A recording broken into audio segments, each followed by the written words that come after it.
Hello students, तो आज हम साइंस का एक नया चैप्टर स्टार्ट करने जा रहे हैं। उस चैप्टर को स्टार्ट करने से पहले मैं आपसे कुछ क्वेश्चंस पूछता हूँ, तो आपको उसके आंसर देने हैं। ठीक है। इस पिक्चर में आपको क्या चीज दिख रही है? हाँ बोलिए। सर, एक गांव का kitchen. Kitchen, very good. Next question है कि ये पिक्चर में आपको क्या दिख रहा है? ये पिक्चर में कार में से धुआं निकल रहा है। Very good. फिर जो ये धुएं का कलर है वो कौन सा है? ब्लैक। ब्लैक है, वेरी गुड। ब्लैक है, तो इसी से रिलेटेड आज हमारा टॉपिक है। तो आपको एक क्वेश्चन और मैं यहाँ पर पूछना चाहता हूँ कि कितने टाइप्स के एलिमेंट्स प्रेजेंट होते हैं? ठीक है, एलिमेंट्स नहीं प्रेजेंट है, पता है, तो इसका आंसर मुझे बताइए कि कितने कार्स के अंदर कौन सा फ्यूल यूज होता है? Sir, petrol, diesel. Very good. तो उसी से रिलेटेड आज का हमारा टॉपिक है। तो आप अपनी कॉपी में हेडिंग डाल दीजिए, ये है कार्बन एंड फ्यूल। ठीक है, कार्बन एंड फ्यूल। अब इस टॉपिक को स्टार्ट करने से पहले मैं आपसे दो क्वेश्चन और पूछना चाहूंगा, इनके आंसर देने की कोशिश कीजिएगा। तो इस पिक्चर में जो किचन की वॉल हो गई है उसका कलर क्या दिख रहा है आपको? ब्लैक कलर हो रहा है। और ये जो ब्लैक कलर है वो किस वजह से हो रहा है, कोई जानता है ये? वो धुएं की वजह से। धुएं की वजह से। लेकिन प्रॉपर हमें इस टॉपिक पर जाना है कि ये जो ब्लैक कलर जो होता है, ये ब्लैकनेस जो होती है, आप नोटिस करोगे कि हम घर में जो दिया भी जलाते हैं, जो जहाँ पर मंदिर होता है उसकी ऊपर की जो वॉल होती है या पीछे की जो वॉल होती है वो ब्लैक हो जाती है। ये ब्लैक इसलिए हो जाती है क्योंकि जब हम कोई भी फ्यूल को जलाते हैं, whether it is oil, whether it is petrol या वेदर इट इज डीजल, तो जब भी हम इसे जलाते हैं तो इसके अंदर क्या होता है, एक प्रोसेस होती है, जिस प्रोसेस को आपको याद रखना है, वो होती है कंबंशन। ठीक है, कंबंशन। और इस कंबंशन प्रोसेस में जो एक बाय प्रोडक्ट निकलता है, एक तो हमें मिलती है इसमें एनर्जी मिलती है, और साथ में मिलता है हमें कार्बन। ठीक है, जिसे हम बोलते हैं कार्बन डाइऑक्साइड। और यही हमारा टॉपिक है कि कार्बन, ये जो ब्लैकनेस होती है ये एक एलिमेंट की वजह से होती है जिसे कहते हैं कार्बन। और कार्बन के बारे में आपको याद रखना है कि कार्बन जो होता है, कार्बन पीरियोडिक टेबल में 6 नंबर पर आता है और इसका सिंबल होता है C। अब पीरियोडिक टेबल क्या होती है, जिसके अंदर 110 अभी तक 118 एलिमेंट्स की डिस्कवरी हो चुकी है। उन 118 एलिमेंट्स में 6 नंबर पर कार्बन होता है और उसका सिंबल होता है C, जिसकी वजह से ये ब्लैकनेस आती है।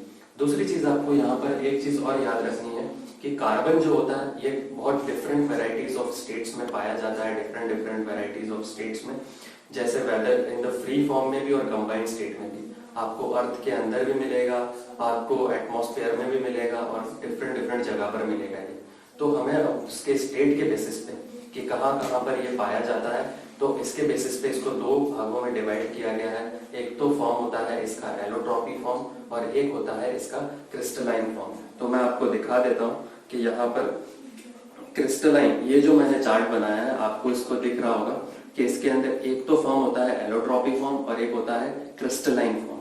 ठीक है, एलोट्रॉपी जो फॉर्म होता है उसके अंदर मेनली आप नोटिस करोगे कि एनिमल चारकोल होता है, प्लांट चारकोल होता है, कोयला जो वुड से मिलता है वो कोयला हो गया है, जमीन से निकलने वाला कोयला हो गया है, और काजल जो हम आंखों में लगाते हैं ये भी इसके अंदर एलोट्रॉपी फॉर्म का एक एग्जाम्पल। दूसरा होता है क्रिस्टलाइन फॉर्म।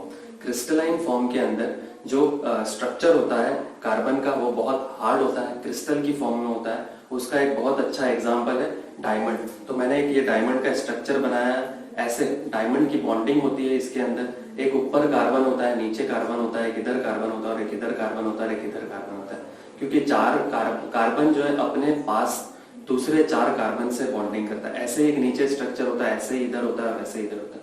इस स्ट्रक्चर को बोलते हैं टेट्राहेड्रल स्ट्रक्चर। ठीक है, इस स्ट्रक्चर को बोलते हैं, मैं यहाँ लिख देता हूँ, टेट्राहेड्रल स्ट्रक्चर। Tetrahedral structure. ठीक है, तो ये एग्जाम में क्वेश्चन आ सकता है कि टेट्राहेड्रल स्ट्रक्चर क्या होता है। ये होता है कि डायमंड के स्ट्रक्चर को टेट्राहेड्रल बोलते हैं, जिसकी वजह से डायमंड जो होता है बहुत हार्ड होता है। इनफैक्ट डायमंड जो होता है वो वर्ल्ड का या फिर पूरे अर्थ का सबसे हार्डेस्ट सब्सटेंस है। आपसे अगर कोई पूछे कि सबसे हार्डेस्ट सब्सटेंस क्यों है अर्थ पे, क्योंकि उसके स्ट्रक्चर की वजह से। किस चीज का बना होता है? कार्बन का बना होता है।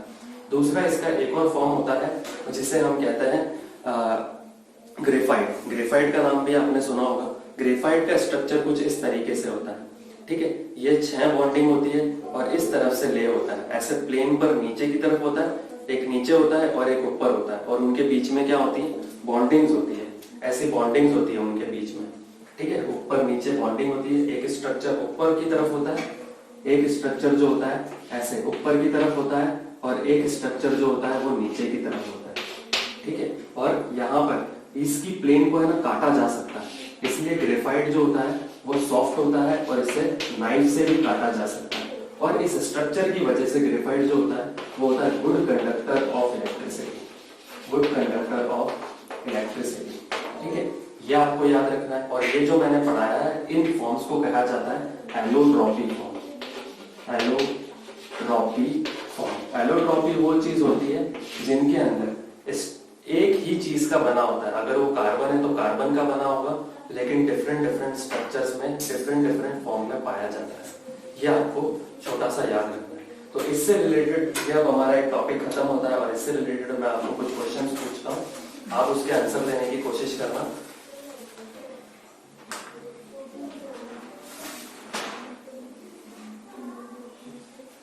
ठीक है, तो इसमें आपको फर्स्ट क्वेश्चन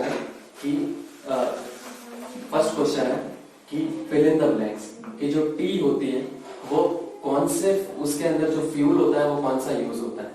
हम चाय बनाने के लिए, खाना बनाने के लिए कौन से फ्यूल का यूज करते हैं, liquid petroleum gas. Very good, LPG का यूज करते हैं। और जनरेटर में कौन सा फ्यूल यूज होता है, डीजल। Very good, diesel. फिर नेक्स्ट क्वेश्चन है how many element present till in nature, nature में कितने एलिमेंट प्रेजेंट है, 180। Very good. और what is the hardest substance in nature, hardest substance कौन सा है पूरे sir diamond. Diamond, very good. और ये 2 क्वेश्चन है, ये जो आपको होमवर्क में करके लेकर आना है।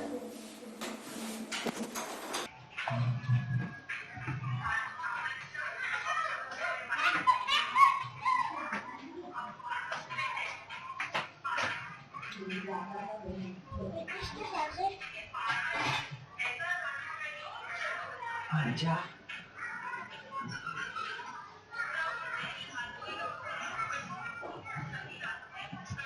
मस्त लग रहा है।